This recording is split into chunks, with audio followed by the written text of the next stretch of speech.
show na bibia timi aye fine na yenya tena sese no a SOMPA 106.5 FM enya yankonkonko sansa mpani se baakofo ne nsantime nkata nyame ani yanko a yentime mpre amfa ne nyina amfo man Ghana mu nkosi ntino udura santima ntamu a eye SOMPA 93.1 womo na ye baatan no womo je kase ne nyina abɔ pete ama santima mu ba bia obi anya bia tie yetwa bo sompodi ekoduru ewo France ahinkro Paris mu a eno ya danfopa radio wono so age ya wo bɔ pete womanfo a ewo ho ne nyina age so sebon afei SOMPA 101.1 ewo takwa SOMPA 103.3 eno wota krade SOMPA 106.1 ewo tachiman SOMPA 98.9 wosunya ne SOMPA 90.7 eno ebutu nkranza ena afei SOMPA 101.3 ewo eye doma FM 100.7 ono so agikase yi ebo pete amobi agya bia tie kana hye ban radio so age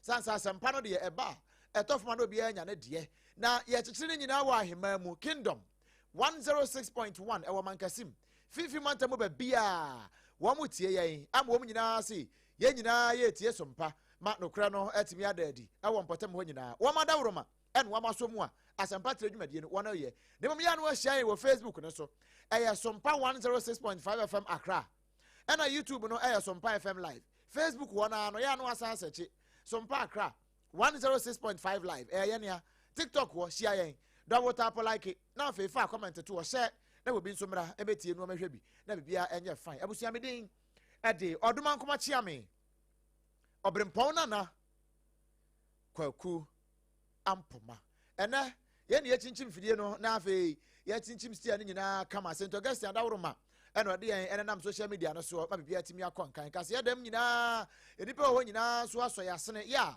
yensemfo prince atabo ati adawroma nti yatimi esomwo ene anwumre afei frɛ obi no obi nso frɛ obi na ka kire obi sɛ Ghana nkomo ye de somwo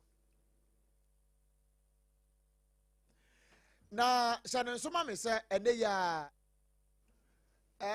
se upiemu ewo Ghana yen court kase ba tan no mu pa Supreme Court wa na wonom kwa asetena enipa nson ena tena aseni ne so na won tena aseni ne so no emu makomakonum in fact majority decision ena emu mienu wo mo de no de na amfa ba bia na se ade no atete afa so saa na asem no nyina yetiawa se Ghana ha amanyosem ni amanyofo ya ye ni wamti o man Ghana mu ha sei no se womu beto aba hwe na anu a MPP fo asom de yasi yase onye delegate ya wonka ho wonto aba ne bi enti age delegate nko a ena betimi ato aba nya MPP fo nko a NDC fo nso ye bi saa womu nso electoral college no age se ye ka se wo a wo ye delegate ansa na betimi ato aba de bi na eno na asemi kopie court no nipa nso akotena asem ne so no wo motena ase din hwemu din ze na we no why na generate sa delegate system no de ma ya MPP ni NDC wo matena ho from 92 ya besinne wo bia intime nsesa no Supreme Court so ka say yemra ene di Supreme Court say wo wutie me no wo ye MPP ni wo ye NDC ni PNC CPP any party nkuma no aka ne nyina empo afafanto movement mpo anase the new force na wo na wo mko akoyi akanifo ne mpanifo wo party num na se oye card bearing member ukita amonyokuo ne card ya oye of good standing ugina yie ewa amonyokuo num se ye kaso obi gina yie a ya na ne kase pa na ne se nipa no otua dues wo committee wo ye ne sese wo ye sabe wonke kanse mu begu party ne ho fi wo ye hwan wo ye benkuma na wo ye nifa wo gina ne mudie mu sa pepepe se wo sa nipa no ukita amonyokuo no krata ne tumi krata che sampa nipa asumasi wo ye obenten political party wo ye member wo mu nko ade a Supreme Court say utumeto aba ne bi e ma ne yie Supreme Court asemra no de ato ho ne say delegate system wo atwam na eba ye no na manfo bebre ebusa say na we no a one can say not just MPP for one more regional elections on Babako any national day regional day or Mugusu amo pete gumi any national day ya Womugusu ye any NDC for also the on Baba start here Aqua Ward constituency no more aba region no ba national omu wi a womo de parliamentary candidacy enso ehon elections ebeba na NDC for krasa koyi presidential candidate no sa ruling e ka omana Supreme Court to say wamo mu nyina afe say grace period omofa mo abo mo ho nia waka yesi su bio Supreme Court ne nkomo ne bi anie nia wosan kasi su bio ne say we ya wo ka ne say no wade ho kase no e de kwama bato commission electoral commission say womo nya adwuma so ne adwumaten na womo ntime mfa moa ema sa enkomo abeda Supreme Court ayaka abom nkomo nyina awie no electoral commission for moa amanyofo no na womo nya adwuma no enti eba eho ka no a ebi be ko electoral commission wona yesa aban ne hu be wom bi eba ye no ena upiemu ewo Afajato South mrasebedwani a wogina mu ema wo ewo ho no a eye oremnyamfo Frank free ye wode atugya no wache se owei ma wo bi nka se amonyokuo bi na adi ntwo na emom eye ye ke mami nka bi ye democracy no ena adi nkonim wo kan nsem ni ba ko sei. Political parties inherit their powers from the power and the mandate we have exercised. It is from the very so much as most of us who are direct beneficiaries of the fruit of the people will say that look much easier dealing with smaller size and bigger size. I think that if we cultivate this subculture, ensuring that everyone who matters as partake in the democracy, it will, in the long run, in my opinion, lessen the rate of perception of corruption and the feeling that the one with the deepest, we think that as politicians, if we do not have anything to hide, and indeed if we do our work diligently, no matter the influence of money from others, we cut their mandate on behalf of the one who is desirous of that. So I see this particular verdict from the Supreme Court as a win for the country. It is a victory for deepening our democracy. It's a victory for eroding the perception that's about the one with the way ayi trimupo any adwen bi ayi na wa manfo trim se ye ka amanyosam ne si ye koye abatuo se no ya na ehihye manfo trim so obi nya ne sika wie se kimwa na wode abaya amanyosam na aja sabe ya be fra no ono abo nti saa nemu wo kokopɛ ne sika kwan bi obekɔ akɔfa so obepɛ sika ne bia no ɛno mfo bia ho no ɔde aba ne abɛfrɛ no ɔno abo no abetuatua de ahyem saa ebeyi saa perception asa adwene pɔ yɛ da manfo bitirim no ebeyi ne nyinaa ɛde afiri hɔ na wo wie no no so no korɛ ade ba ko bi a wakyire yɛ no de wanka na kyɛ sɛ wanka koraa ɛno sɛ wei ɛwɔ ho nsunsuanso bebree but anya hwee koraa no wɔn bɛhyɛ sɛ de afiri baabi ɛde akɔsi baabi ɔkaaya de kɔsi sɛ NDC say womu aye ni oso mu ye bia samu nyoko ya womu eyi delegate system no kra de free ho kra some years ago and later no womu say ade no aye something which is there enu ntia so am san kofa de ba bio and amana koba sa na so akoba ne say no ni nyina aye te se ne a wo bi power pampam nye se bia wo bu kom ne mu ya no wo show kom den enu so ka no say.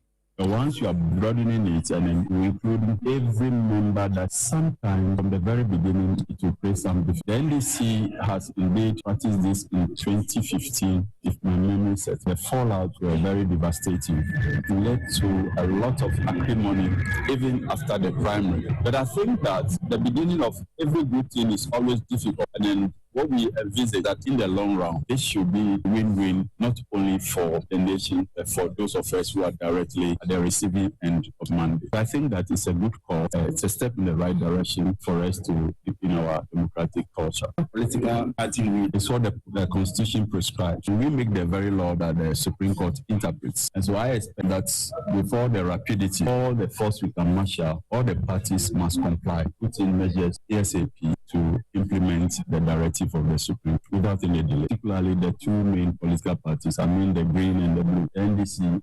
We have members in good standing already. We openia one na emra sebedwani ma de sia wa Afajato South. Odimnyamfo Frank free na den sem we tu dwa no. Enti na Supreme Court ko asetena no emu makomako enum.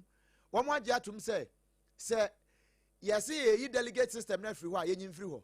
Eno nam so ma anti-corruption crusaders ne womo aka ne nyina ne de omano atum bi kire se ampa ebeyi saa keta asese project kankan ne dwirimudie na anu sei adwoe yo mejemoso etia motie for yɛne atiefoɔ nyinaa gyew so sɛ wagye berɛ ɛne yɛbɔ nkɔmmɔ na anwummerɛ de agya yɛba wakakye a ɛnyɛ ne bɔne so nɛ Supreme Court akɔ asetena 7-member panel ɛkɔɔyɛ no 5-2 sɛ 7-member panel ɛkɔɔyɛ no 5-2 sɛ yɛ abolish delegate system mo as Transparency International nkɔmmɔ yɛ nim sɛ mo nyinaa na mo de ma no atotototom biara sɛ ɛyɛ far reached sɛ yɛbɛyi delegate system na afiri because asɛ amanfoɔ ɔtɔ vote dodo wei no ne yɛdi kan mo tee ne sei sɛ Supreme Court aka ne sei no sɛ na mo fa no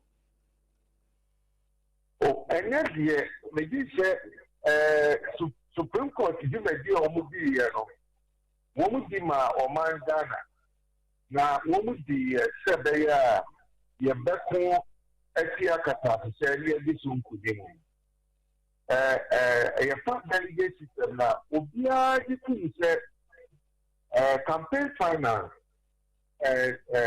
ne component ɛwɔ mu a ɛdɔɔso paa na ebi ɛyɛ amanyɔfoɔ no nya no ne titiri paa ɛyɛ delegate system ɛsan sɛ asɛ obiara pɛ sɛ wɔsɔ delegate no ani eti wɔn deɛ wɔn sɛ wɔn frɛ no ɛyɛ wɔn ma wɔn transportation ebi sɛ yɛ ma wɔn wɔ ebi sɛ yɛ ma wɔn se aso mi hu baabi a transportation ɛyɛ television ɛyɛ fridge ɛyɛ ɛmo paano ne n'asofoɔ eti sika no dodoɔ naa ɛka the cost of election na sika no dodoɔ naa ɛkɔ ɛyɛ delegate no wɔ na ɛno nso ɛna mpɛn bebree no akɔba ne sɛ obi ɛyɛ sɛ ɛhwere sɛ sika no na ɔba aban mu a yɛa na wɔpɛ sɛ wɔte ne ka enti sɛ Supreme Court yi ɛne si hɔ deɛ a na mede sɛ Supreme Court waboa ɔman Ghana kɛse paa waboa ɔman Ghana effort to fight corruption no waboa no papapapapa yɛto so mmienu no nso no nipa bebree wɔ hɔ a wɔwɔ nimdeɛ a nka wɔbɛtumi de aboa ɔman Ghana ɛsiane sɛ wɔn kotokuo mu nnɔ na wɔn ntumi nyɛ dɛ ɛmma ɛyɛ delegates no treaty ne adeɛ nti no saafoɔ no yɛyi wɔn si wɔn nya ɛkwan mmɛdi anaa mmɛboa anaa mmɛyɛ dwuma ɛmma ɔman Ghana saa delegate system no abɛyɛ nimdeɛ ama nimdeɛ ɔman Ghana nimdeɛ asaase enti ɛno nso ɔmo yi afiri hɔ no ɛbue kwan kɛse paa ato hɔ ama yɛn nuanom mmaa ebi a wɔn ɛni sika dodoɔ yɛn nuanom a sɛbio wɔn baabi akɔtuma kakra anaasɛ ɛgyɛm kakra certain living with various disabilities ne adeɛ no wɔn nyinaa na ebie kwan ama wɔn sɛ wɔn bɛtumi de wɔn ahoɔden na wɔn nyansa aboa ɔman Ghana nhyehyɛeɛ no ɛne development nti ɛyɛ Ghana ɛyɛ Transparency International Ghana ɛyɛ yɛ dɛ paa na nkyɛn bebree ɛna ɔman Ghana yɛde ɛho ɛkɔ dɔm wiase kuu United Nations Coalition Against Corruption no a Convention Against Corruption no yɛkɔdi animu ɛkɔ passing resolution sɛ yɛde ɛboa ma yɛyi campaign finance no yɛde improve transparency in campaign finance no de sɛ sɛ yɛkɔyɛ a na anaa Supreme Court kasa anya a na ɔmo akasa aboa sɛ Ghana yɛbɛdi ɛyɛ wiase anim anaasɛ yɛbɛka wiase aman a wɔn de ɔmoboa ɛma kasasesa akɔ fam through reducing the cost of election. Paniye adeɛ baako a sɛnea wokan ma follow nea woka no din na yɛ no sabi mpreduasa nia wano wokɔ sukuu kakra mpo ana wanko sukuu nanso sabi wa adwene ya adwene papa ya obetimi de adi amanyokuo bi anim na wode aboa ɔman kyekyereye no ɛmfa ho so wo sika ana woni sika we obetimi akobi wo ho ene de kwan na bedda ho tete na Supreme Court akasa no am say ye I was say political parties no so no wo so na wo amend wo constitution no because our constitution no exit delegate system no to they say no that portion of their constitution no are they null and void. It is was one amending of constitution no never reflected the ruling. It's a Supreme Court that say there now they a woman. Okay. Bakwa manfo bebre no amanyofo no ruling ni ba ya o ma hyase ya kan ye the cost ye tremu constituency ba akopɛ kra no nipa bɛyɛ sɛ anya hwe mpemienu mpemiensa apem ɛde na ne ntoatoaso bebree ɛde kɔ nanimu a ebi kura timi kɔ bɛyɛ sɛ mpema hasa 300,000 ne na chi hɔ baabi we no delegate system kra no wɔn usu hu sɛ no kra no sika no wɔn spend more na yɛsa bebie mu ama sɛ wo bia wo amanyoko ne card bia ba betu bie saa no ɛno no sikasɛm no wɔn so mo ba kyiri wɔ mu ɛno de asɛ obi anka ho asɛm bi ma wɔ mu David say yo say ye bie mu nti no obi ni wa obeka sɛ me de constituency my me fan say you know card if for a political party members pay 2 million won't you mean to free the 2 million people won't you mean to cheat the 2 million people the cry the anukra now see and one more week it's I say there I bet for a she can sell now and we come to money idea a bit free hot they say you know and the agent threat any a baby and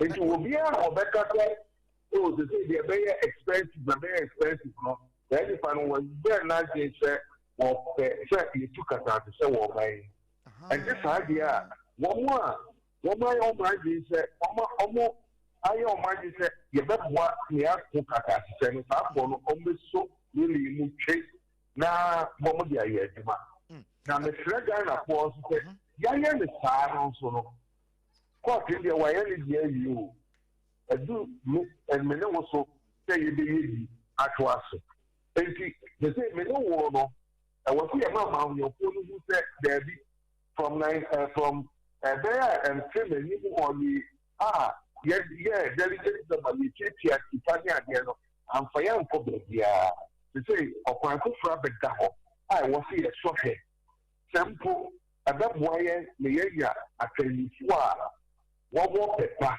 na wo ni here e di o man and ye wo mo abusu tankwa pani omo ebezi omo argument no the fact say ye bebie mu afa ni ye be print ballot papers bebre because first now we say a particular number of ballot papers now ye now do ma ko baabi kitwa bia ho no de anya asem kase bia ebia betimi akampo omo wo ebia fa ne say sompa fie ha na o ma to de wa ha ya omo wie no ano no na we ye be ye constituency ni nyina na say bia o makita amanyoko ni party say o de constituency no police station bia sa e ka no e no won ka ho asem o and they be more free advice one want to say kwan a omo to aba ya abefo amani die ama bedre they say electronic voting aba if you want card no and then what say one mo ye ni we say e di achip di e chemi enti any won kwa ye validate your card na so they say na a generate code amount now the code na for aba if you hear a member with good standing now the card kwa and now say what the membership ID no kwa and generate code the amount and you hear fine and to aba and media APPIAH your baby your amadia so a beye better can so. Me get is a political party now. Woman yes, every attitude, Omukuru, Omu yes, every Abelu or mine. Every Uba, who did say, Sanka political party, and you have the school, and you identity members, no? No political parties, then the star, and one the poor or members, and time for only be a human, no more members, who create you are. And then I can give the social media too. You fake Monsamo way, okay, you are my ideal hand. Okay. Political party, I'm ready, ever bois, Moma 3 resources. And Moma day, a bois party in the party, ma. Emma, Omo party, any of my Ghana, Yakoye. So, any argument. A basic, you can't ever there. That is, if I'm let's think outside the box. Okay. The idea,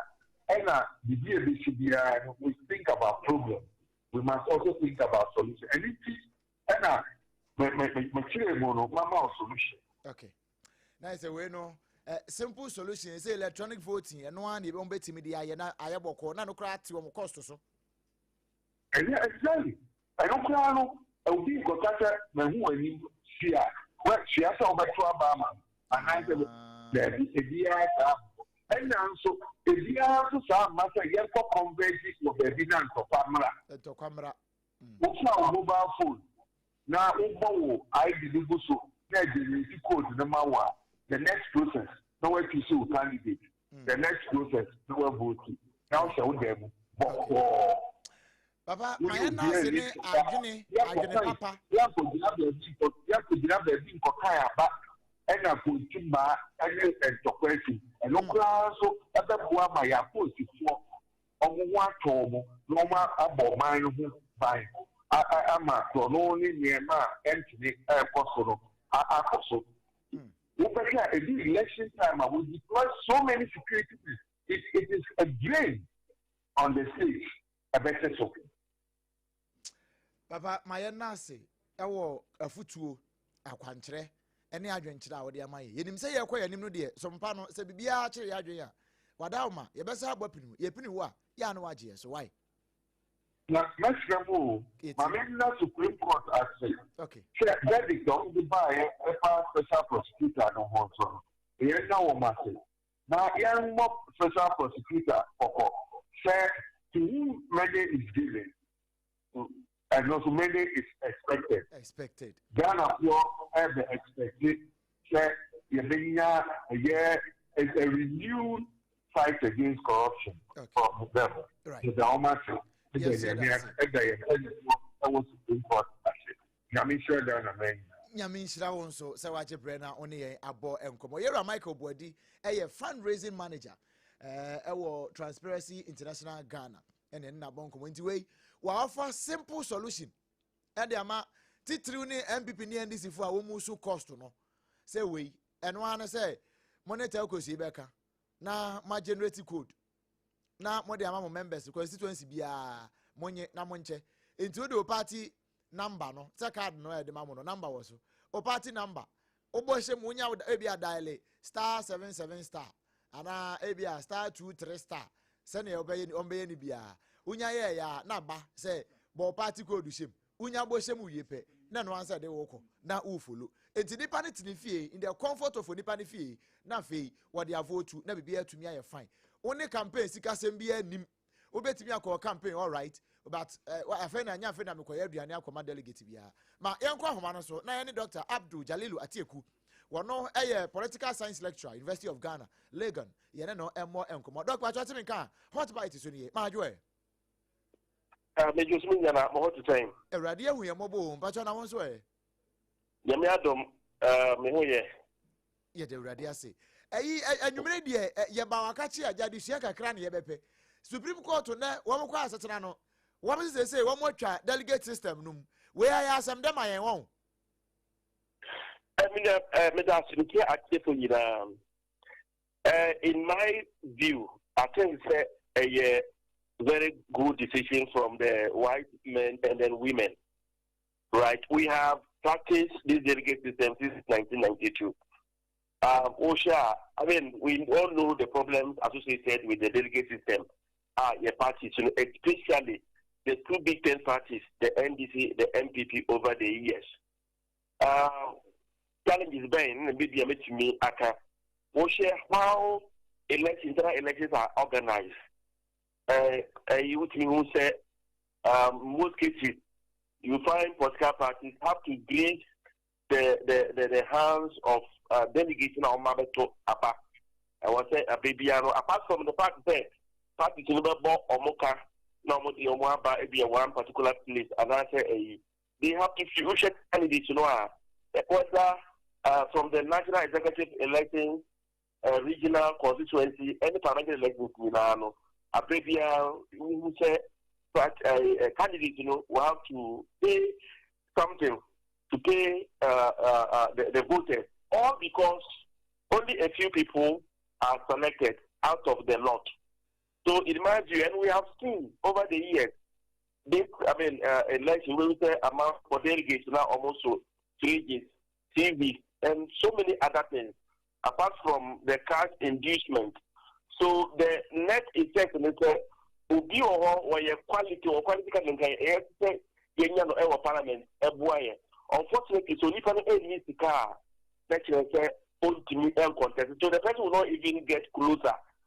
So what will happen is that if it's Obi or Kwans or Oscar, also only be big titular, a bit say the parliament, a bit boy, but because when you was continue, the person will pay his way or not a way out. Not to Upper Amano. Eventually, Obeko Parliament, now Obekaya quite long. Honorable Mensa Bunsu. After this Ghana's Parliament, which are the quality of members, Abbreviano, Quorum. And I think these are some of the problems that you see. The Ube, at this particular moment, had this in ABBA. It means that the political parties will now have to open up to all members of the elections. So now that is where maybe the challenge will be. The challenge will be that who are the standing members of parties. Over the years, they have been using this to elect or more parliamentary candidates, presidential candidates, and all that. So, but they select people. But the question is, there are so many other people who pay dues and yet are not voted or delegates in elections. So, in my view, that is why they need to look at, right? Because in some other jurisdictions, for example, Labour Party in the UK, you have to be, a continuous member for at least, 12 months, or maybe you are affiliated to Trade Union Congress on condition that you have not been previously disqualified. So I think that once this decision has come, it has become law, because once the Supreme Court has taken a decision, so long as there is no other so it belongs on the parties almost to ensure they will mainstream some of this by avoiding the delegate system into now open up, allow party members. So it means that they need to look at their constitution, their processes. But I'm also happy to say Supreme Court having realized that it is going to come with some challenges to the parties. The next 12 months, 1 year, you can do that. I believe that if you look at it, so that is by 2032, because going to implement it in 2028, they say some of the parties like the MPP, for example, there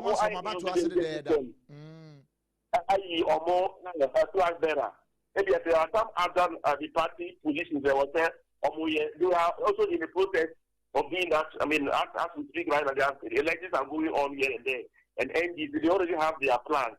So the fact that in the next 1 year, meaning that they were mindful of the challenges that every the other parties. So in my view, I think that effectively by 2032, then parties will have no other reason than to ensure that comply decision now Supreme Court every other no why you almost say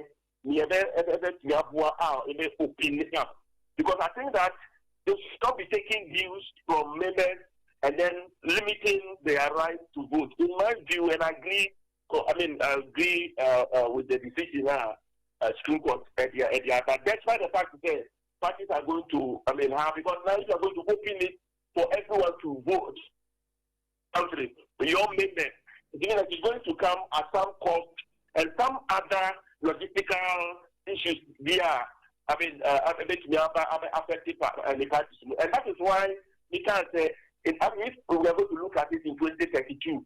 I don't know, and my parties no because it's a good thing, and because I have always said that we have monitored our elections, and it's a bad attitude, it's a bad behavior, right? And when you learn to do the wrong thing, you just have to unlearn.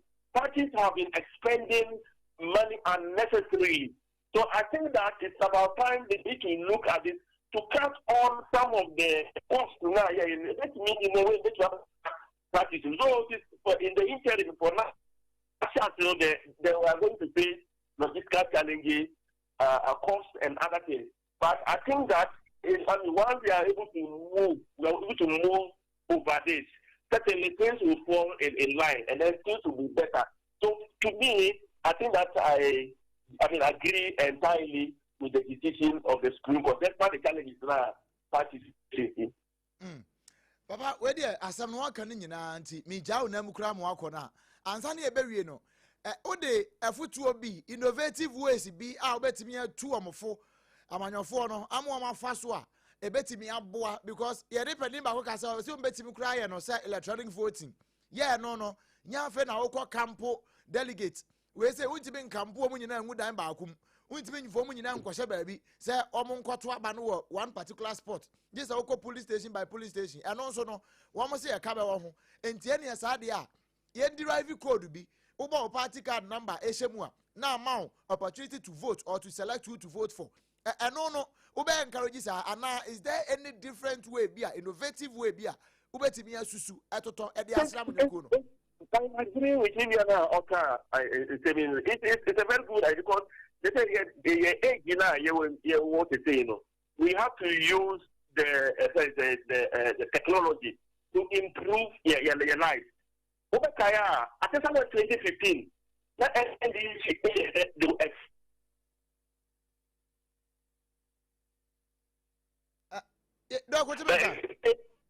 But it was all right. Nyamikan say Obakaya somewhere, and I agree with you now. Okay, we need to use technology to advance your processes, your life. We can. Obakaya the system almost expanding letter base. They use it, but later on, there were some people from the opposition. Everybody said, candidate because they allow some of their members to go and then vote and assembly. Then just after that, NDC decided to go back to the delegate where they will have a limited. So I think that it's about time parties will have to accept this decision, put in measures, right? Technology, use it. There will be challenges, but time tested technology to ensure that they will have a very robust system of vote. If in the UK, we use it online, we use it by post voting. So for us here, we use it online. We use it very robust online system. I think they'll be able to to use it effectively. And basically, reduce the cost now. The cost thereby you have to buy people and that kind of thing. So I think that we can use technology. Parties can use technology. Yeah, so they should accept the decision. But we're not even saying to accept. They have no other option because it has become law. Once the Supreme Court have a decision, until say it will be overturned, it remains law. So they just have to ensure that right? Once they have given them up to 1 year, right? By which time maybe they would have elected their national officers and what have you. So we are looking at 2032. So I also put you on more confusion.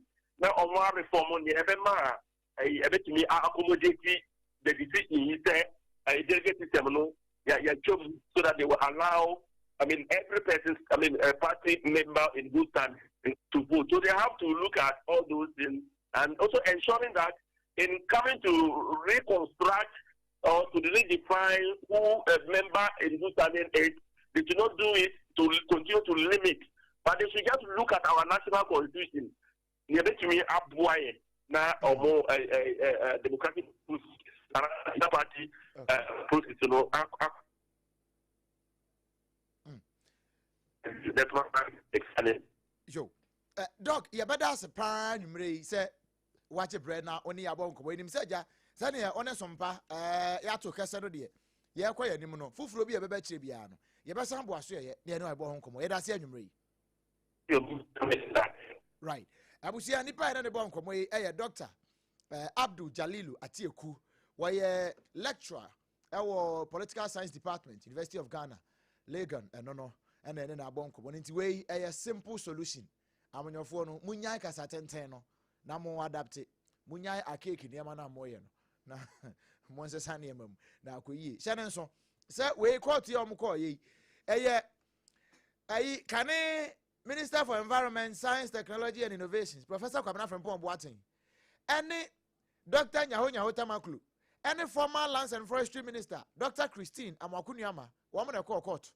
And one day said when you now call Cotua, Wama couldn't couldn't was Inti Emunkomo, and no. Now, Attorney General, the department of Coco Defender as me, one also catch a Supreme Court and say, Bayanka Supreme Court, you know, adopt and more, no more adopt to be a friend, say, one member, one vote approach. Now, Baku phone to be conquer to me, one day someone says, yeah, electronically, bet me I am an ye, Inti Oba, Uku number, never say, we know, my say, you have already voted. 20 men to be, you know, and no one no simple. We just Supreme Court next wash it. One bit me my deal fee. Medima for a bass and tabedia my ende. Sans another romantic. Your baby papa tia, young faster, and fa and mano. Medima for a bass center, and I had a wahudwa. A war, a quote you call, but I call Bremine, no, or the corner catch ya. Were two as ya come, Emma Hoto, not be to me, I fine. And the fruit 3 years, no go to bow on the baby or how be our no. For caught Medima for a bass center, yesterday, not your more pa. Yashe no ewe poku asemaira enkran ha de na machire wi poku asemaira ena kuma senso abu akwa agogo ye ne aban school no ene de dem hwe ho Dr. Time da so say ne wewu nko a ena wo de ne bana so ye no de won wonya ne funu ena wonsa kwasea eno se de wonsa kura ena jimie yade a wonsa ne biye na makachire wo no ne aka nyina de ba obehwe no ye afiri ho de ama wo 0244 774 282 0244 774 282 ena 0500 727215 0500 727215 and you medima for ba center numbers no e ya free na momoko na ba na obepa aduane adia ya di dokono pa ya na ma epe dokono no ye di dokono na se emfiri josofo wo ho ne ba ya na yempe ene date ya sen kama me 29th nyambo china 30th na de chie 31st papa ne kan 31th the following day na che se memene da ade kro no a sai ne so a memene da de kro no a oba 21 Watermelon Street and now 22 Green Hill Street. Both ye da ho boy APAM just kinky. Hot. Emrane no hot. Now say just hot kinky. Doc no papa ni. Ya mumusa guest a bit mice. Woman a pedok no. Then so baby o mutimi ni doc no enum just hot kinky. Na etimi aboa. Bi a wonti memba. Unya ya nka yemfa mbrɛ na wa ton anafa ye odwuma no. Fa location ni mai 0256 068 832 0256 068 832 na oni yen emonkomo wo madawroma eno wo maso yasene a ye be nsami edema wo afa session bi no do not open until you are told to do so. Sabe de ekwan dem obetimi abie na fe wahwe ba bi a wonso obetimi ayo na sompa kase obi ahu wo mnti obi abetimi aye bi eno ane se wo kɔ wiase nyina apa no so na wonso akwa akɔche na anu bi nso anya bi ani mungoma no Facebook ho SOMPA 106.5 FM Accra na ensamnesere na basa yentutum famaw post sadom no wo ma kyerɛ sɛ wo moto service with integrity no enya nkran post for moto ena enya asante post moto ana achem ana afraw ana asrem post moto ana abono post moto Ghana Police Service GP wo moto no enti wono ma wo sahwi ene na afa atoyama ntemu afa ho no wo maka wo motam na banchire mu pa na adwuma wayo no ho nya adwuma kuma na wo mode ato se saa sari no a emra no ma ho kwan se obia na betimi de adwuma age empanimfo a emra enema wo mo ho kwan no ya ebinom de abobo wo mo kaim na wɔn di dwuma no yɛakyekyekye bi mo afei anso hɔ wɔn mo nso ɛde nkanea binom abobɔ wɔn kae no mo ho a ayɛ te sɛ bogya wofa baabi a na ɛda w'ani no ɛno nso wɔn anya binom pa akyi aso na wɔn krake wɔn hwep no wɔn se sɛrin no a ebinom fa nyansakwan na ɛde ahyehyɛ wɔn kae mu abere amara ma wɔn kwan wɔn nya mako aduonu mu nso 57 ɛna so wɔn pa akyi ɛwɔ sɛhwe atoyɛma ntam mu nti Western Central Regional MTTD wɔn na ɛyɛ sɛ adwuma no nti wɔn fa baabi te sɛ takorade wɔn fa atakwa ɔbaa yɛ aka akyerɛ no mu aboboa no 101.1 ɛna afei wɔn san so ɛbobɔ mu a ɛde kɔkɔfa afa ho a de bɛsi ase hɔ na ɛkɔ wie no saa nkanea ɛde abɔbɔ kae ho a wofiti a na ɔnya nto wugya koraa na ɛda w'ani no ɛno nso wɔn nya mako ahanso aduɔwɔtwe nkono wosi an na wɔn de nenam kaa kwan no so ɛbɛdɛ na nkwanhyia nsisi ɛwɔ yɛ akwan yi so na saa de no wɔn mo asosom wɔn sɛ nya nson hɔ wɔn bɛkɔ so adi akyire kɔpem sɛ deɛ wɔwetoɔ kwata koraa wɔn nya ne pɛnkyi nso yɛ ɔno nso gu so a ɛdi saa adwuma no wɔn bɛnya ne pɛnkyi aso ama mmara no adi ne hene sɛdeɛ ɛteɛ na saa bere a wɔn nya nnuruwo aboboa no ebi bobɔ hɔ a ntɛm ayɛ te sɛ sɛbio yɛsi egya atɔ yɔnko abɔdwesɛ mu wo deɛ nya afei koraa na abɛsɛ nsuo asi ho fa wo deɛ no kɔnu nsuo no kɔda nsuo nom koraa ansa na ɛnya aduru hɔ na wawae ansa wɔn aduru aboboa no anaa wɔte sɛre ne firim na kyerɛnko mmara no ankɔdiw ɛno na amanfoɔ sɛ mogya impɔto a anaa mohwɛ mo ma mfa ama yɛn so yɛbɛgya yusu san sɛ papa ne sɛ wei a wo wawa yi okɔ market a ɛyɛ 5 cedis wɔbɛsa akɔtɔ wei yɛ brosifoɔ wei service with integrity no na wɔma twerɛ krataa tententen bi PO Box 49 Techiman Bunu East Region Ghana Police Headquarters Ghana Police Service wɔn na de aba na wei ne date na wɔ so wɔn wie yɛ no wɔn twerɛ SOMPA ɛna wɔn de ma yɛn na baako no ɛno na Ghana Police Service foɔ wɔn de na meka ho asɛm yi na Ghana Police foɔ say wɔn Bunu East Regional Police Command no na ɛna no na nsane ne wɔn wɔ hɔ a na wɔn te sɛ nipa bi bɔ momome wɔn hyi momome ne nam Techiman ne mfafram hɔ na kaaki tuwa bi nkɔm de kɔ New Jerusalem baabi a SOMPA wɔ no wɔn na no mpɛ sɛ nkɔm de wɔn ani kyerɛ ɛna polisifoɔ yɛ fast wɔn kɔtware wɔn wɔ kwan mu ɛna wɔn say why is he here aha ne he who are you mo ne hwan ɛna wɔn say o yɛnya baasere dɔn yɛn ne yɛwɔ krɔbɔ Techiman krɔbɔ nursing training college hɔ no ɛna wɔn say so where are you going wɔn say yɛ demonstration ɛna say ɛyɛ demonstration who born dog wɔn say wɔn akyi nkɔ yɛ demonstration no wɔn say na obi a yɛ notify Techiman polisifoɔ deda o wɔn bɛma yɛ wɔn kura bi ne kura ne nam hɔ no o de wɔn hwɛ wɔn nyinaa Techiman polisifoɔ sɛ yɛnya notice biara eti monsa mo akyi a polisifoɔ asɛm na wɔn kan yi o monsa mo akyi no na student nursing training college foɔ obi a wɔgye ntete abɛyɛ nurse na wɔn asesa aboɔ ɛto pi polisifoɔ wɔn to aboɔ bɔ polisifoɔ na ma polisi ni baako kura deɛ wɔpira yɛ mpo ɛka ketewa bi sɛ nyɛ saa wɔn dadeɛ helmet ni bi a kebo ne tiri ma ne tiri kura ne tiri kwankora ne kura ɛsoae ɔho ɛna gya polisifoɔ yɛ sɛ ne wɔn bɛtete wɔn ntam ɛna wɔn ma wɔn short di ma tikiti wɔn toto fa wiem saa na deɛ wɔn di mirika na wɔn dwane yɛ na still etuo tutu nyinaa no na nkwadaa mmienu abaayewa baako a ɛfrɛ sɛ Paulina Falayire a wɔnyɛ 27 years small girl wɔn no say ne ogusu to ɛpa polisifoɔ boɔ ɛna aberanteɛ baako Gabriel Ebuadu ɔno kra de hwɛ me nana 21 years wɔn nso pa polisifoɔ boɔ na wei ɔho ɛna polisifoɔ kyere wɔn ɛde wɔn kɔ wɔn akakye saa bere ame ne wo kasa yi wɔn gu so polisifoɔ akakye a afei na wɔn ahwɛ na wɔn boɔ wɔn ayɛ nhwɛmu ɛwɔ ho enti wɔn ka wei de atoso sɛ wɔn gu so yɛ nhwɛmu bi a ɛsɛ wɔn yɛ na wɔn de afa ho sɛnea ɛbɛyɛ a wɔn bɛtumi apɛ nsɛm ne de agu bere na wɔn ateɛ ne sɛ demonstration na wɔn nso wɔn yɛ nyinaa no aduanefo a yɛde wɔn wɔ school mu no ɛno na wɔn mpɛ enti na wɔn yɛ ho demonstration na wɔn bɛ demonstration a polisifoɔ sɛ nka mbɛyi wɔn asotire mpo ɛno nso yɛ ne adesuafoɔ ne kasa ayɛ no wɔn nso nkɔ yi polisifoɔ asotire titiri pa ne Techiman na wɔn ni abaayɛ no kaa no wɔn de baayɛ na Techiman south ɛna ne atwerɛ de agu ho ne wɔn nɔɔfo de wɔn nkɔ yi wɔn asotire enti ne wɔn nam hɔ a wɔn ne polisifoɔ bɔ wɔn ho ban ɛna asafofoɔ ɛbɛyɛ saa ne wɔn bɛyɛ yɛ no nanso polisifoɔ wɔ Bunu East Regional Command ne se wɔn nim hɔ hwɛ wɔn man nkɔmɔ obi agad enti mo obi anfa asɛm nhyɛ wɔn na mmom wɔn ba ɛsɛ deɛ yi atɔ yie ama sɛ Techiman krɔbɔ college nursing training college hɔ no asomdwe fine ɛna ɛwɔ mu nanso sɛ polisifoɔ de bambɔ ato mu asomdwe fine kɔi tie ha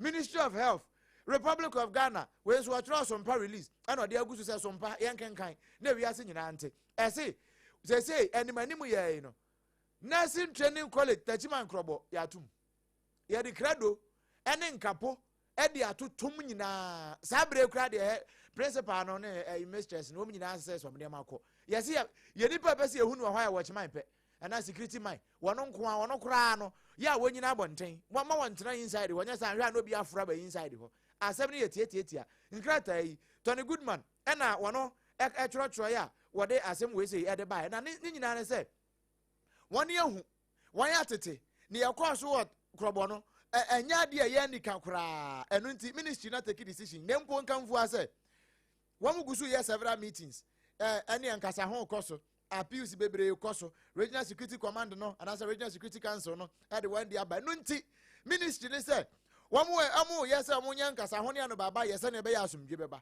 nanso nkamfo asɛ wɔn nyinaa mu bɛba no adesuafoɔ no gusu wɔ hɔ na ɛne ɔbɛkɔ na baabi a yɛ window glasses no na wɔn abobɔ no kyɛ sɛ wɔn mpɛ sɛ de kyerɛ koraa bɛkɔ so ɛna wɔn dware glasses wɔ hɔ nyinaa nti school no mpanimfoɔ ne asoɛ ne sɛ yɛntena hɔ ma wɔn nsɛsɛ mbɛwie no na wɔn sɛ school bus na wɔn sɛsɛ projector yɛtɔ de wɔn nyinaa na wɔn amanfoɔ tutu de kɔ fie ɛno nti obi ankɔ fie na wɔn hyɛ sɛ ɛnɛ na onum bɛbɔ no ansa mpo na yɛbɛtena sɛ de hot bite aba no na last person wɔ school mu yɛ so wɔkɔ ɛnyɛ saa yɛkyew sɛ wɔn nam campus hɔ a ɔyɛ krɔmfoɔ nti wɔn ka de akyerɛ awofoɔ sɛ monhwɛ mo ma n'anim o na wɔn ba fie na mmom da wɔn bɛba school no deɛ yɛnya anwene ho nti wɔn dwene ho a wɔn bɛfa SOMPA so na SOMPA sen aka na mmom sɛ ɔba ne maa yɛ deɛ a ɛne ɛhwɛ n'akyiri akwan bi a na wate afa baabi foforɔ wei mo yɛ ne yi a anka mo anim ɛnte anaa na ɛne ahwehwɛ mu no ɛsɛ mpanimfoɔ yɛ kɔsi aseɛ sansa nya nkwan nko a foforɔ san wɔ nkyɛn hɔ na wei a yɛka na yɛ tension na aba no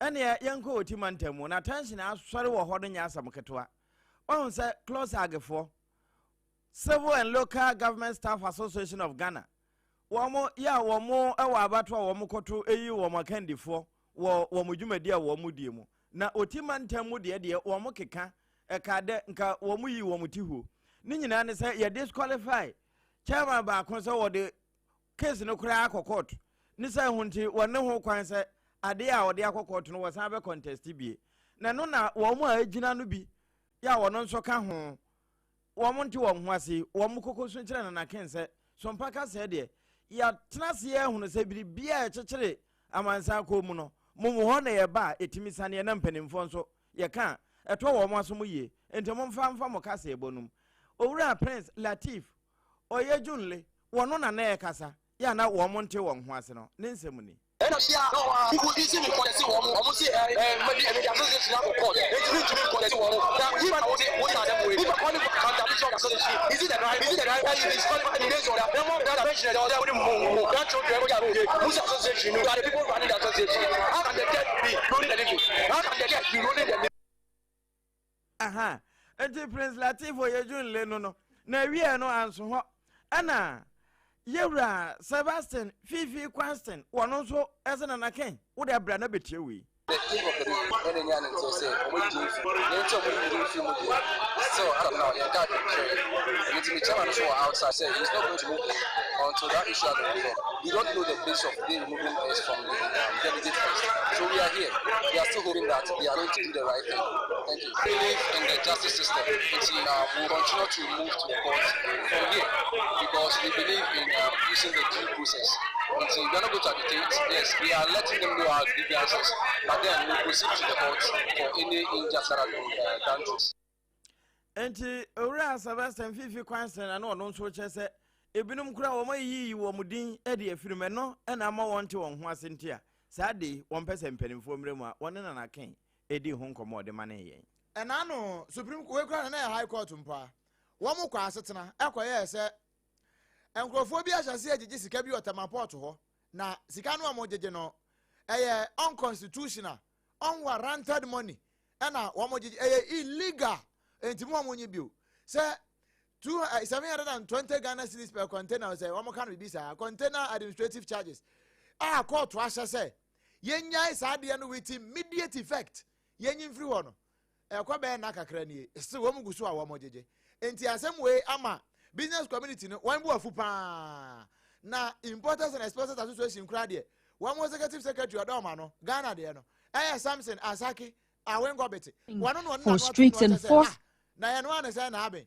e de enso de ko ba ya na ade a court aka na Ghana Shippers Authorities ti wo mo fa court nsem ne nya adwuma ene wo mo hwe na nkrofo ejiji sikai ade wo sika no mo ji o mu di bia na Importers and Exporters Association of Ghana, we are asking the Ghana Space Authority that the directive that was given to the shipping lines, the commercial shipping lines, to start charging only 720 Ghana cedis, and they've gone ahead with charging the usual amount, which they themselves even took the Ghana Space Authority to court at High Court, and High Court gave a ruling on the 11th of July or so on the 10th of thereabout that the Ghana Space Authority directive that was given to them on May 10th should be binding, and for them the shipping lines should go ahead with charging the Ghana Space Authority charge. Up to date, as we speak, these shipping lines or these carriers are refusing, and they go ahead to charging what they want, what they think, and they are not taking any instructions in Ghana here. And that's exactly what we have asked. Based on that, we issued a statement asking the Ghana Space Authority to go back to the High Court per the law, per their act, to make sure that the High Court kept things enforced. Where Samson Asaki awengo bit and one is on Bakas Yabon Koma. What just a word Jan woman hanging up on one won't run your one canoe. And what I say, Sadia court to us, na Ghana Shippers Authority for what now still one with GCK. Now, semi winty. Yaba money, freight forward see, our association of Ghana, Importers and Exporters Association, one must say, I hear you cry. Shippers operation, almost edifying, one boycott to the Omuniamo, and I'm so grandma, you're Clement Boatia or Nona, or good day, what a crowd and what to be. Since the court gave this order, we have monitored the situation. We have come to observe that still the shipping lines are refusing to comply and are still charging the exorbitant fees. What they are saying is that they have not received orders or authority from the principals abroad that they should charge that 720 Ghana cedis. And so GUTA asking for immediate and full compliance by all shipping lines and their agents with the High Court ruling. We are calling on the authorities to make sure that this order given by the court is adhered to. Yeah, sir, woman in Abedjani Omoyeno. Now, ruling our court in the Bayano, it is adhered to. Will be Abedis who are here. Now, I am fine. Where are Clement Boatin? Good papa, no.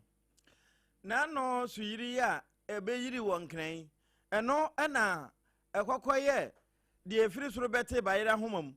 Oh, I sit in a mamma say, the friend say evacuation, I would do a cost over me, I said, baby, I don't want to account to.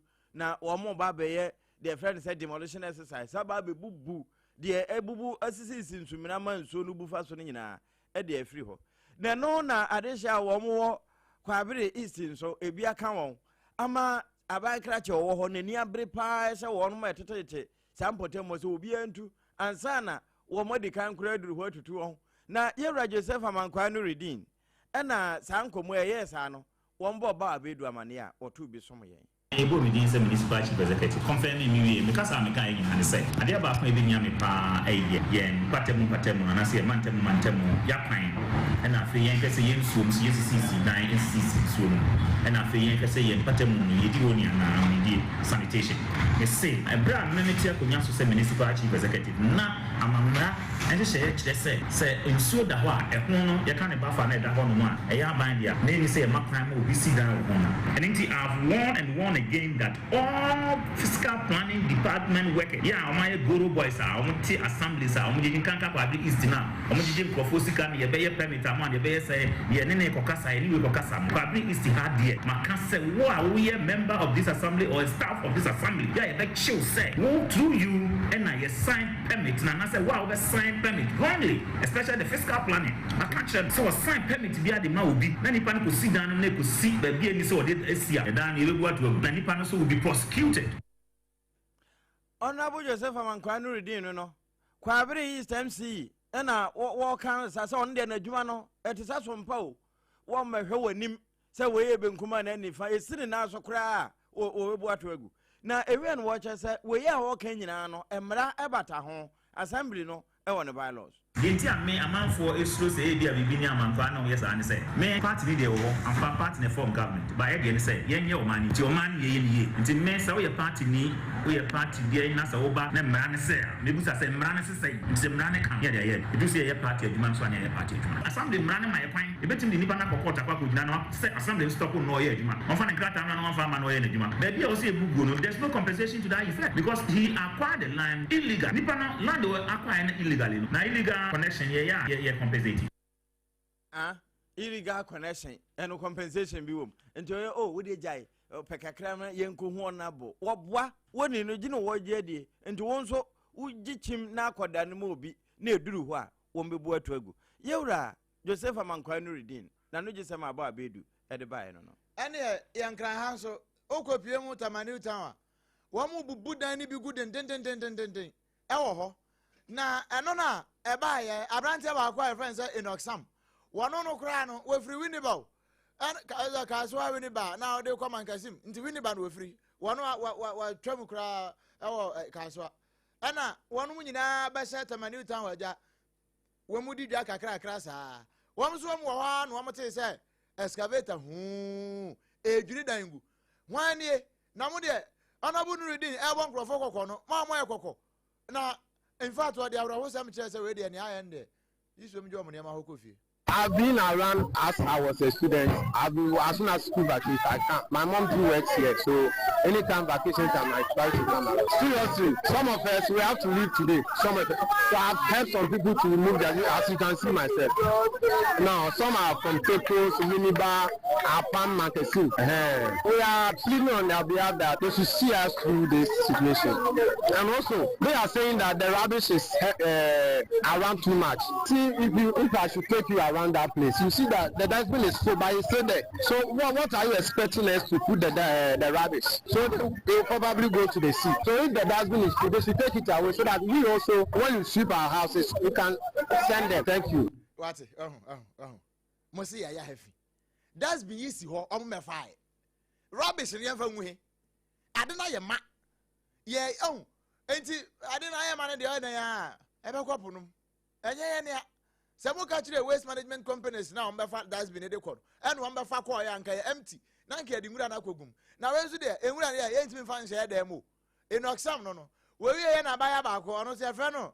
Hagan tate. Wono de ode abufuo kasa pa. Wo so ono sei. Wo bia amana mane, wo bia ansere kase. Na ade mo mane kura nka. Nka ebia na wotwe kura no so nkwa adwuma. Enti ode be kwa kope baabi no abeyi ne ma nyina de akwa. Anko bekọ. Na mo de mu fiti ya. Na maba. Now we be here because illegal structure and no compensation. I don't my kai. We are from her. It's a good idea.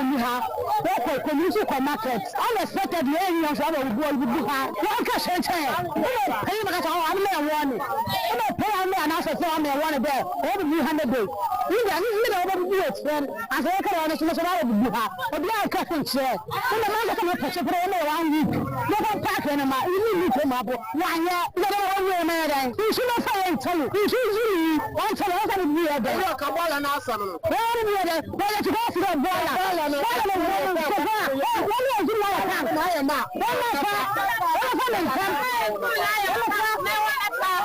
Bola no cry ma. Monso amansa mo yenka yesem bebubu. Enti problem na mo de ma yen no. Enya ye ne a. Mo fa nkoma wo mo be fa bola no. Wo mo na be fa ya. Esan se okoto se nipa mienu okwa mu se na anu e ba ne sen. Enyo mo mfom so mbeje nwura de egu ho saa no mo hata na mo so wo nchen. Na emom so mbe fa bola container no a anka ho da ho. Wo ho. We ya de srede om de to mpanimfo anim. We ye higantete. Ena de nsem we nyina ba ato. Ene yenko na na opon checheku aboboa no. De wo mo de asan asoma ne se wo mfamra we. Don kuma na wo man mra se badwafie ne se na no yewura to ba fo simbe gina apaso no wo kasa e kire se obosia kura wo mo nkobo bi osika wo mapagu Ghana ho ma yenko nkobo bosa na no nso nkire se ye ni di funfun e wo se ye de adwene to ye didi ho wo keka we nyina no na wo wie kire se nya de wo mo de to obi e betoto ye komu ama ye ni abe han na mom wo mbe soso ya sene kakra de hia ne se eto ne trama no wo mbe tretrem na obi a betue bi e ba ne sa ye ho be hihan ye enti wo keka ne sa ne wie ne boy en se na chini yamba ya yewra to ba fo sentua no se foto sanfo wo ma fo so pa na yewura Gideon Boako wono na akọ Tanrati Fiwa constituency wo yemra chebedwani wo se no kura bi animo vat na nkasa kura no wo mfo nyansa kwan abia apono yensa ya omo da nyansa kwan na ehwi zika ni bi kura ye ni nyanko ho na sade Dr. Boako wo kan no ni. All these agreements that the majority on the strength of their numbers have approved, and the agreements are in three. First is a Sentinel cross-border e-commerce VAT monitoring collection platform. The other is a Ghana domestic revenue collection platform, and the other one is the fiscal electronic device platform. Now, if you look at all these platforms, you may think that they are isolated. Collectively, they are working together. The position of the minority is that we support the modernization of Ghana's tax administration. We share a common vision with our flag bearer, Mahamudu Bawumia, who has been at the forefront of Ghana's digitalization agenda for the last 2 decades, advocating a more efficient tax system through digitalization. I do not believe in digital opacity. Any attempt.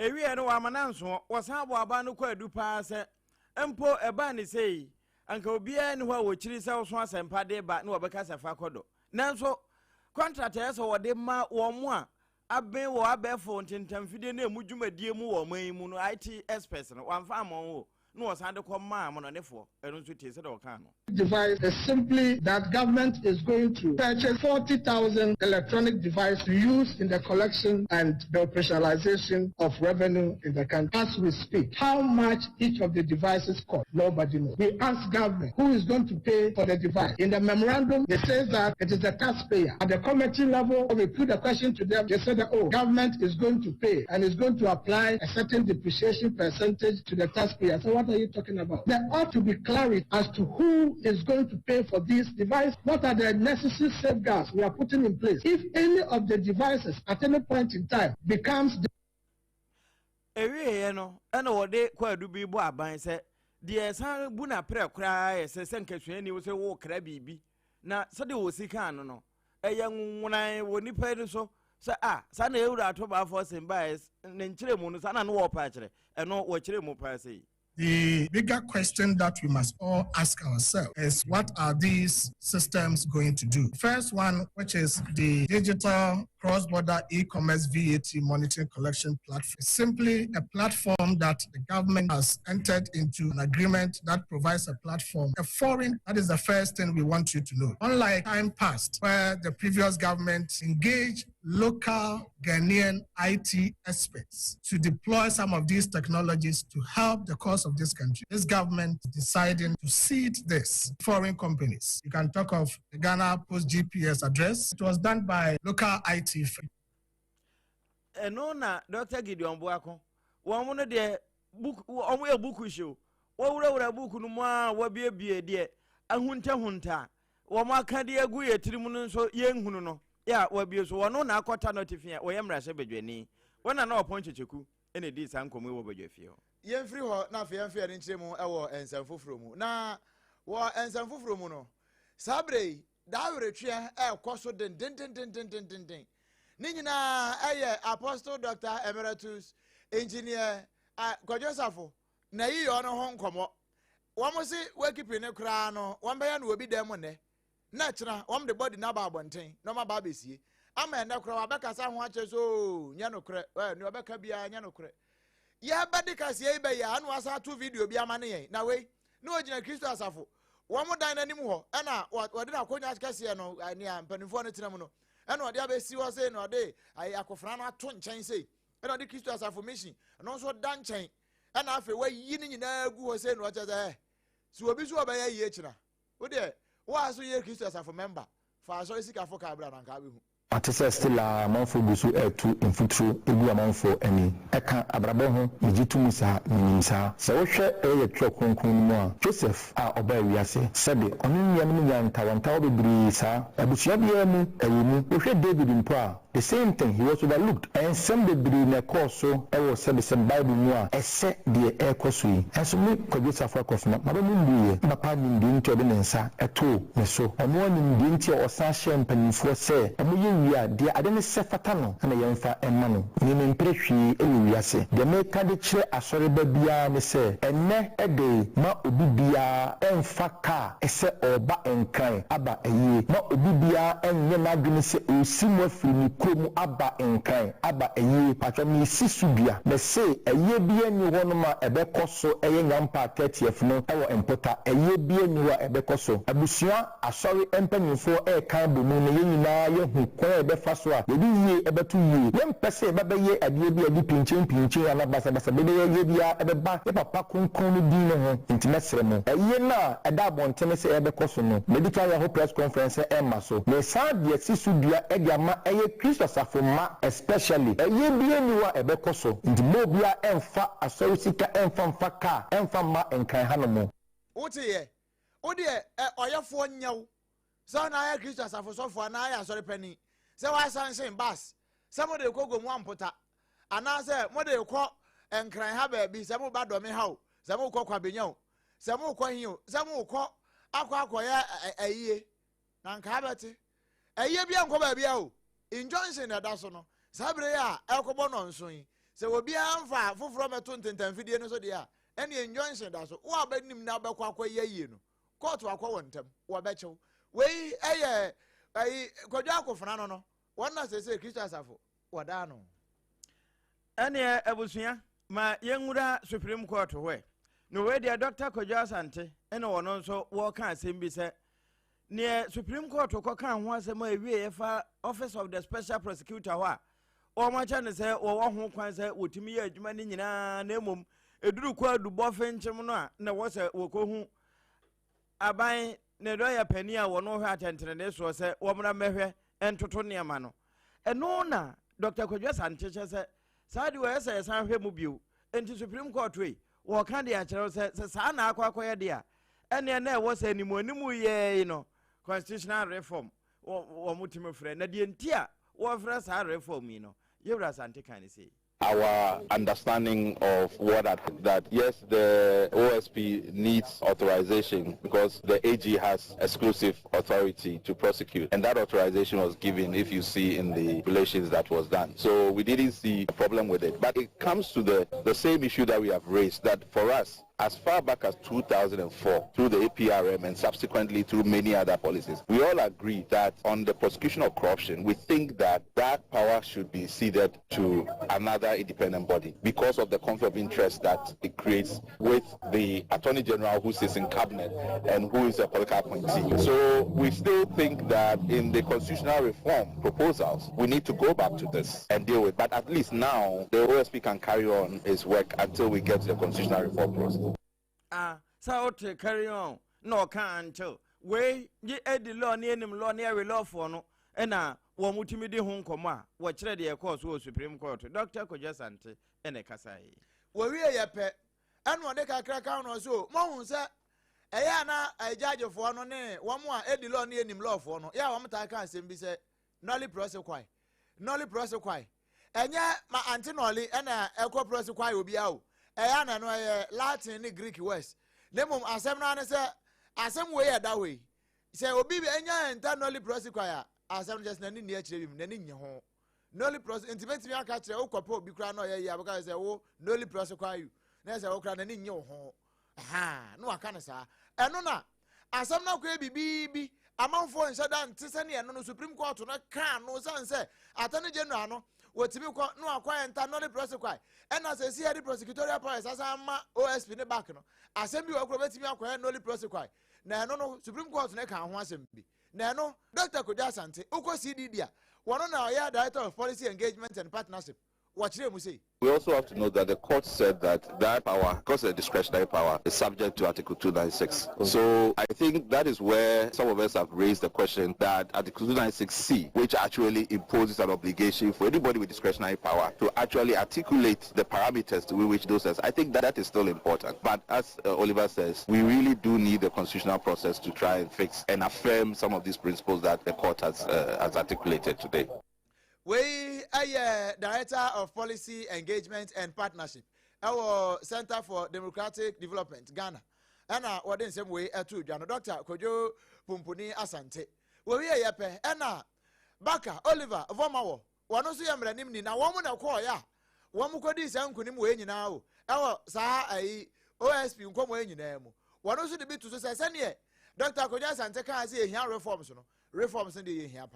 I agree. I think that what the court has done is essentially preserve the AG's power to oversee all prosecutions. I mean, the thesis of a lot of people understand that the current constitutional framework placed limits on how far Parliament could have gone on some of these questions. And the way forward, I think the court gives us a clear direction that we need constitutional reform to fix some of the issues that have come up. And I think that has to be the underlying message. There's an appetite across board we can see for an independent process in investigating these issues beyond the Attorney General, and I hope that we carry that forward into substantive reforms. We Oliver Baka Vomawo. We a private legal practitioner. No, Eddie law, any law for no. One mobile no, and watch and say more. When you and someone there, Supreme Court to cross, and I know what I say. Attorney General, when you won't say, one no, to me, but on Attorney General. To me, Ben, why this will be banned on I beg you. And some of the same way they could actually. Supreme Court send a Supreme Court touch him no. Say, one no to me will be now upon a crack or the amount. Mampani the ebin one point or the amount say. But now to base and fear me, you know, answer someone didn't fear nine. Now, Abano, I had to a mamma penino. Says I might not national see where you might also on near. Was some man fear nine, you do be the account who is to assign to be you a free more biaba. Also, sorry, I say, special question, Peter, or no, I am in fear, so say, one fantasy will be in kind of Kumunkandifa. Ya church or then something the constitution, mano, so one fine you man. What is over you to me one son, I send you how it actually. Now, some knows I want Casanga Mukrampo and a farm. Come on to me. Says Supreme Court, as I said, special question, Peter, Gizabe. Hey, some Mampani Mahama Crown of Peso channel, one channel. Now, Bibiania fine. Mampania Kufadwa, one friend. Now, one and only in court. Now, one year in Wajuma. Way, I am come free court to buy Yabu Mukama at the amount. Nessanti, Midima for a bus center, Nadaroma. Webediama and Nepa, San say. Akobani say no. Yana manfo. One more pono. Say unko yes anintino. One more to ten some say AMPOMAH. Na se won. Udru me di manfo aba center na so ya. We be yin nyina e de free ho. Just what kenke. Me say me meneda. O de ya akọ e koso no. Ya bra 21 Watermelon Street. APAM just kenke. E hot. Na betobi. Wo madawroma. E no ma so ya sina nwumre. Ye de hot bite. Any hot bite ka se into aso e ma. Ma me si mape. Ye ba sisi ya.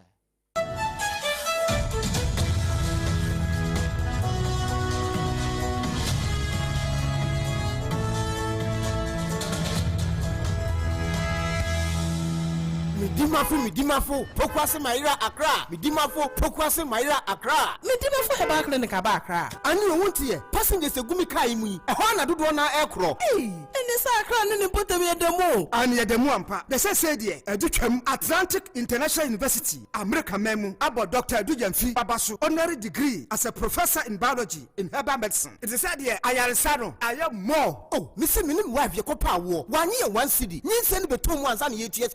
Miss connection and said down Koye na Esakakra. To say what Peggy Mama what you them connection what about the crow.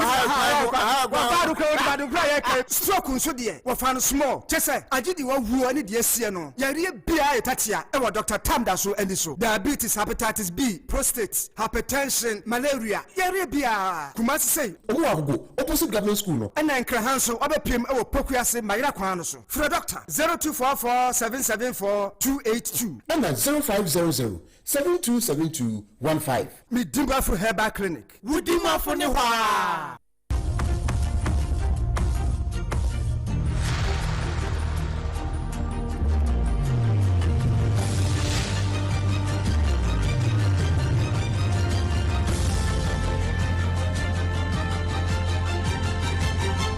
SOMPA TV, Emma Aketiapa. No kwasamo, Emma Aketiapa. Yɛde nsɛm ne kɔ akɔpie mu ɛwɔ amanɔne ɛfiri February mu hɔ ɛna me wɔfa America mampani Donald Trump wɔne apam wɔfa Benjamin Netanyahu wɔn ka ho bɔ mu sɛ abakyere mu sɛ ntampe homa na wɔn de Iran foɔ ɛho apa so ɛne Iran foɔ de wɔn ayɛ wɔn bi papa na wɔn ayɛ wɔn dɔm papa ama me no ka sɛ wɔn supreme leader Ali Ayatollah Khamenei sɛ yɛsie no kra hɔ wɔwɔ ne nananom nkyɛn a wɔba amaneɛ na amaneɛ kora wɔmmɔ nwieɛ ɛna ne ba wɔno nso asua ne ho ne so sɛ wankumi wɔfa bi paa na akoma ntɔ ne yam wɔno deɛ ɔso ɔpɛ ɔnya kumi wɔfa wie no ɔno kora awu nnɛ koraa no a na akoma so abisadeɛ Allah atie di ama no na ne anim sɛ Iranfoɔ wɔn ne Israel ɛne US-foɔ ɛna anya nanso bɛhwɛ na Panama wɔn agye wɔn deɛ wobɛhwɛ na Saudi Arabia na wɔn agye Kuwait Jordan koraa gye na yiw aho enti weyɛ baayɛ Saudi Arabia foɔ se wɔn ntena se ɛma Iranfoɔ ɔman bisa no wɔn hyɛ hɔ na wɔn mu hwee wɔ Middle East hɔ no wɔn ntena hɔ ɛma wɔn mɛyɛ wɔn saa enti wɔn nso ma gyina wɔn ani din sɛ ade no yɛ straight ɛna wɔn de bia wɔn atoto bɔmbu no bi ɛde ama ne Iranfoɔ enti sɛ wɔn bɛka Benjamin Nantachi ho wɔn bɛka mo wɔfa kwaku Trump ho hɛ nneɛma wɔn de kɔnkɔn a wɔn nyinaa wɔn kɔgya agu Iranfoɔ so sɛ wɔn tuam baabi wɔn nka mo na mo de mo sɛ mo kɔyɛ nuclear weapon ɛna ɔbrɛmpɔn wɔfa so wɔn anya nuclear weapon asɛm ne nie gyaeɛ na kutra kwa wene maku na yɛ mpɔnkyerɛ ne yɛte ho ne suo ɛna mo sɔre a mo ntimi ne Amerikafoɔ nkwana mo to bɔmbo de ba Saudi Arabia na sabe wo ka na wansu nti wo se nya ne ya afa de aka wo mo kakanka wo ma te wo mo kakanka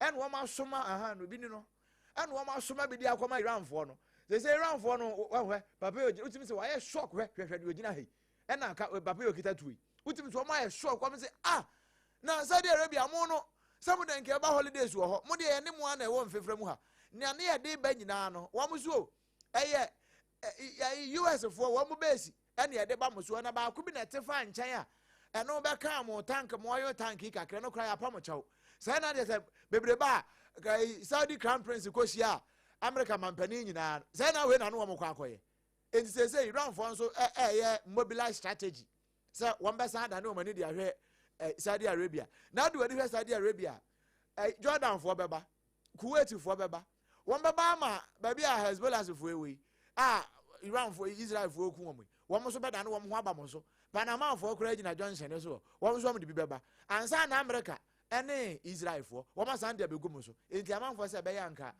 won nsaranda na Dubai kura nso so won so ka se wabu ne building miensa enti oro so ba betua ho ka oda fom pa we yensam a efri Saudi Arabia ede ba nti sabre de wo so wo ntena se ema Iran fo emfo ma foforo emeta wo msa enti wo so ma mo homene so we so ne yegina na nsem no ne amedimafo ba center so yasene ya ede bre wo na just what kenki ebo echidom no ye de wo asie ye nsem wo ede bre wo no na na poso bie ene se posifo eka won homa to emantamu wonu ma ede sare abobo won ka mu na mra ma won kwan na light akese wo matututu be se ahenson aduo twenkron ene akiri Prosifo office ne ye PO Box 49 Tachima Bunu East Region wo mo se ne esi ye na no dwada na no akra ebo ho kase e wo hot bite so no wo mo restore cam nanso ahye ye hwa pom den nsem so kire se Tachima Nkrobo Nursing College ne de wo mo atum kosi se wo mo akoma beto mo yem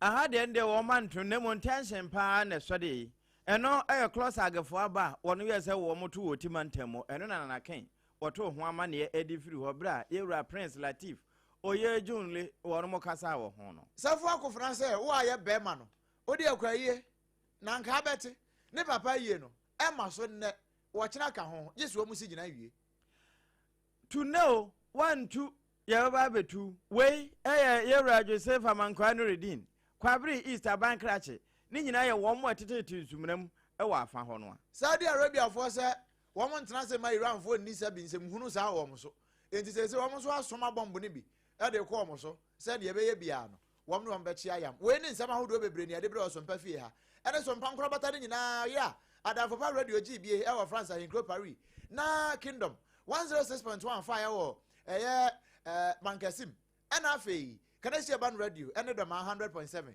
wono so fa akase ni nyina ebo epete ye enuanu ma ye je bre men at work ye ba ji nsem ni nyina de anu gu ho asew e de ma wona sento gasi adawroma wo de ko social media na so no eye me ODOMANKOMA KYEAME OBREMPONG nana KWUKU AMPOMAH mene dada no triple AMPIAH APPIAH APAM dada na baba fakunle